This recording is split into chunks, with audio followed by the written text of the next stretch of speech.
Aquí comeza Historia e Historias, o voso espazo no Galiportus, onde degrañaremos a historia con rigor e amenidade.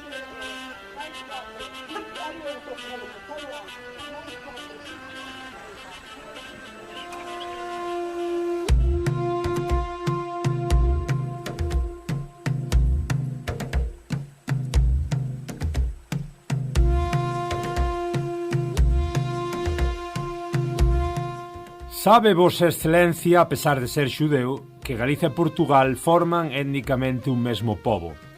Fórono no amañecer da historia e camiñaran xuntos moito tempo a falar e a cantar no mesmo idioma.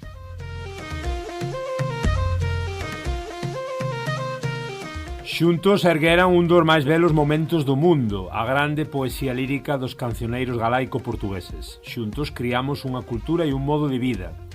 E o río Miño era o noso pai. Sabe vosa excelencia que aínda despois da malfarada separación, Galicia e Portugal queríanse como dos namorados. Portugal era o mozo forte que partiu para a guerra e Galiza foi a moza que ficou a tecer saudades. Galiza dera a Portugal como prenda de amor a fala e a arte. Portugal deu moitas veces a Galiza o socorro do seu brazo forte. Sabe vosa excelencia que a separación foi desventurada. A Portugal faltoulle a forza frenética de Galiza e enlouqueceu. A Galiza faltoulle a forza simpática de Portugal e esmoreceu. A Portugal faltoulle o camiño estrelado da Europa e a Galiza faltoulle a continuidade na historia. Portugal esqueceuse da Galiza e desgastou o seu sangue con misturas de cor. Galiza esqueceuse de Portugal e ficou estéril para conceber. Pois ben, señor Oliveira, sabe vosa excelencia que os galeguistas éramos algo máis que políticos.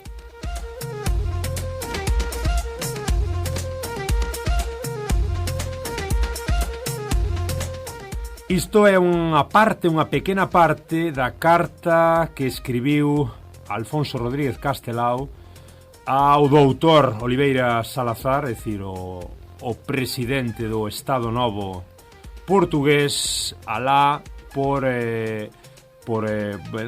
máis ou menos polas décadas dos anos 40. É unha carta moi simbólica que, como digo, dirixe o grandísimo Alfonso Rodríguez Castelao, unha das principais figuras do nacionalismo galego, cara o ditador portugués da época.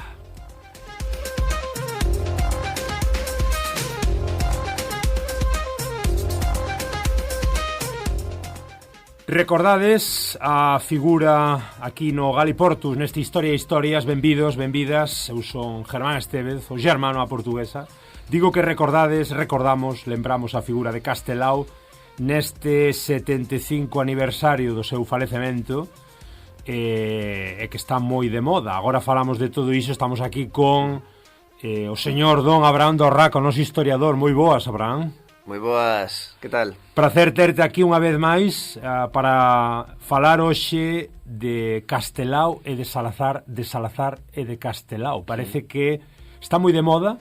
Antes de máis, falar de hoxe en día de Castelao 75 anos despois da súa morte e continúa a disputa por mesmo falase de declarar pois, o primeiro presidente democrático galego, no exilio, ainda que fose. Efectivamente, sí. Recordade tamén que Castelao pois é un autor interesantísimo. Cego de Romería, Un ollo de vidro, Os cruceiros de Pedra na Galiza, Cousas, 50 homes, Por DRAs, Os dous de sempre, Retrincos, Galiza mártir, Atila en Galicia, Milicianos. Os vellos non deben de enamorarse e sobre todo esa obra excelsa do nacionalismo galego sempre en Galiza. Un pouco alrededor desa obra tamén pois nacen cousiñas como estas cartas que tentan achegarse a Portugal e esa realidade galaico-portuguesa, ese constructo nacional, o que tamén pois tiña eses ancellos Castelao. Non sabemos se tivo resposta do lado de Salazar, Abraham.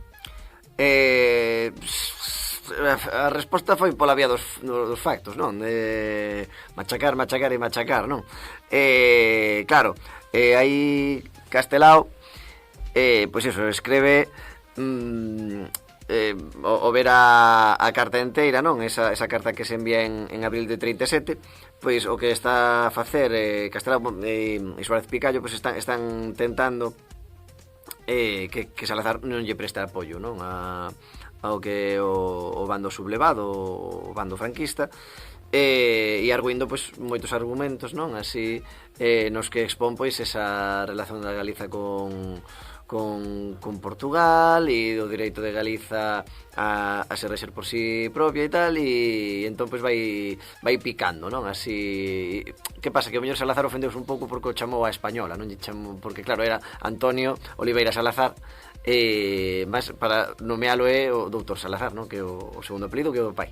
El chamaba Oliveira. El señor Oliveira. Señor Oliveira. Entón, pois ficou aí, tal vez Salazar non lle gustou. Claro, aí o de recoñecer a Castelao como primeiro presidente, el foi, pois iso, presidente da Galiza no Consello de Galiza no exilio. Primeiro Castelao, despois, se se fai iso, pois tamén non estaría de máis recoñecer ao segundo, Alonso Ríos. E é que xa chega tarde a cousa, realmente. Se vemos pois o que é o portal dos lendacaris de Euskadi, pois vemos que aparecen os predecesores. E non só aparecen os predecesores, pois iso, que si Pachi López, que si Juan José Ibarreche, que se Ardanza, sino que aparece, pois, como primeiro predecesor aparece o José Antonio Aguirre Ilecube, o que foi presidente do goberno vasco entre o 36 e 60, xa no exilio, Jesús María Leizaola Sánchez, entre o 60 e o 79, non? Ou inclusive tamén no caso da Generalitat de Cataluña tamén, que temos pois a iso a Francesc Macià, a Lluís Companys, a Josep Irla. Mortos durante a refrega. De facto, no caso de Companys, enviado polos franceses, non? Capturado na Franza pola Xestapo e enviado para que o liquiden en España, non? El estaba xa fuxido no ano 40 e torturado e depois fusilado, non?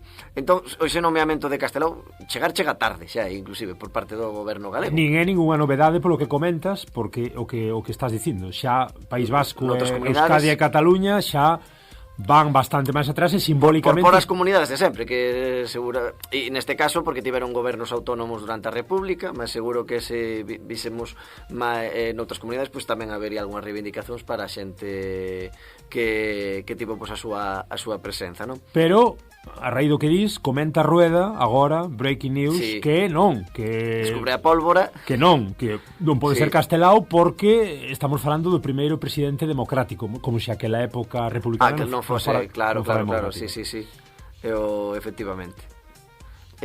Porque a democracia pois empeza no 75, non? Claro.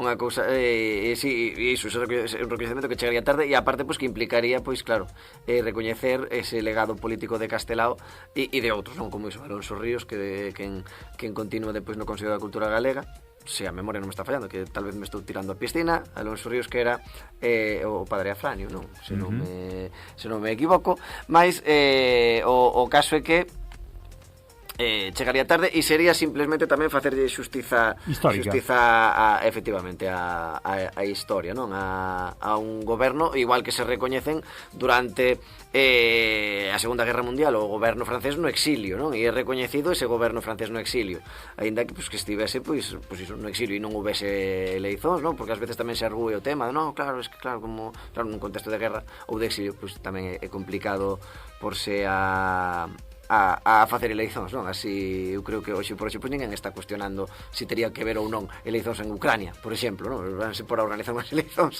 en plan de, bueno, a ver se non nos cae un zambombazo, non? Un tomahawk na cabeza. Entón, pois, sería un recoñecemento iso, xusto e tardío. E no caso desa carta ao señor Oliveira, o señor Oliveira, encántame. O señor Oliveira, pois, claro, Castelao sí que sempre mantivo esa liña, non? Se ven diferencial, mas sí unificadora tamén, non? Por contradictorio que pode aparecer, sobre todo no tema lingüístico, non? Se pensamos no libro primeiro do Sempre en Galiza, pois o galego é un idioma extenso e útil, non? E é falado na Galiza, Portugal, Brasil e nas colonias portuguesas. No libro segundo, a nosa lingua onde floreste en Portugal. Esa magnífica placa que habemos moitas veces no físico e tamén no online, que moitas veces cando falamos destas cuestións, esta placa que hai no Castelo de Guimarães, en Guimarás, aí arriba, por encima de Nanín. Guimarás en Nanín, non, un poquinho máis abaixo, Guimarães, alá polas terras bimaranenses portuguesas de Alfonso Enríquez e compañía, que pon aquela placa fantástica: a nosa lingua florece, ou a miña lingua, a miña patria é a miña lingua, e a miña lingua florece en Portugal. Efectivamente, non? E de facto, si, sempre tira moito polo ámbito lingüístico. De facto, pois tamén asinala no libro quinto tamén do Sempre en Galiza, non? Desexo, ademais, que o galego se acerque e confunda co portugués.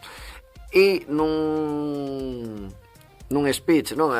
Con Azaña, con Manuel Azaña, falando do tema da Unión Ibérica, non? Unha proposta do galeguismo histórico sempre foi pois esa Federación ou Confederación Ibérica. Presidente da República Española, Azaña. Efectivamente.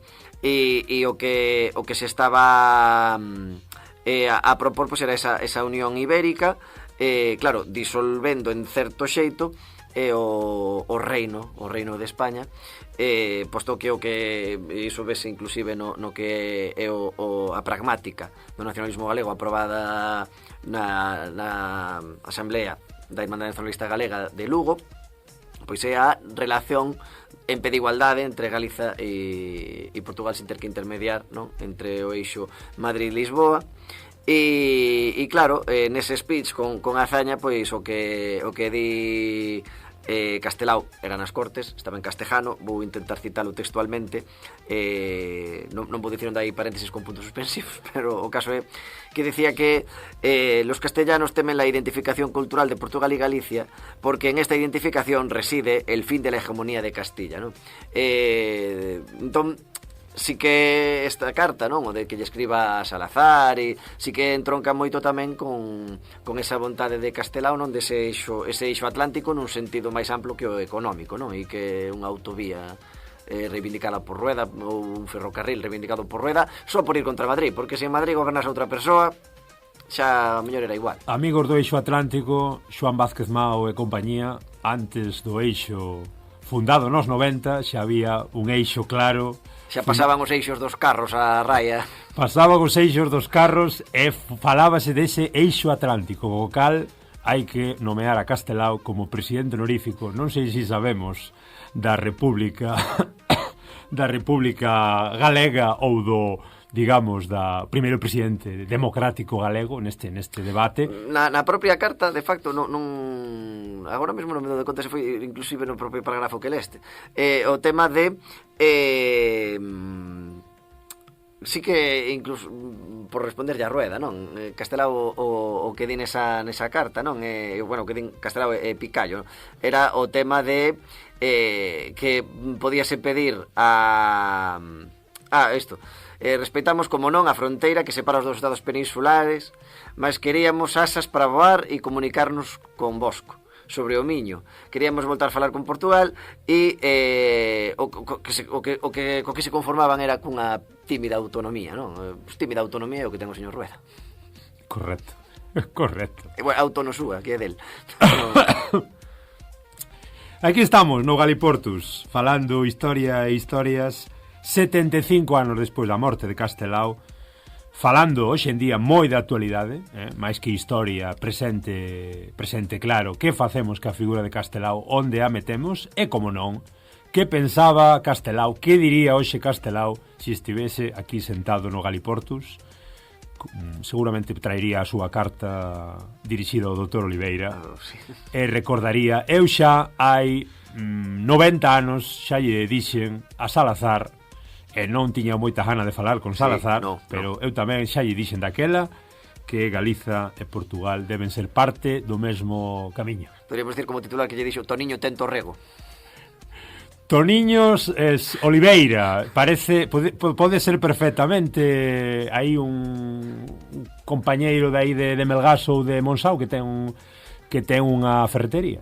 Sí, tranquilamente. Sí, unha mercearía ou... Pois non, Toniño tiña tivo as mans do Estado Novo Portugués durante 48 anos. Ben manchadas de sangue. e ben manchadiñas. Sí, señor. Aquí estades, como decimos, no Galiportus. Historia e historias. Castelao e Portugal.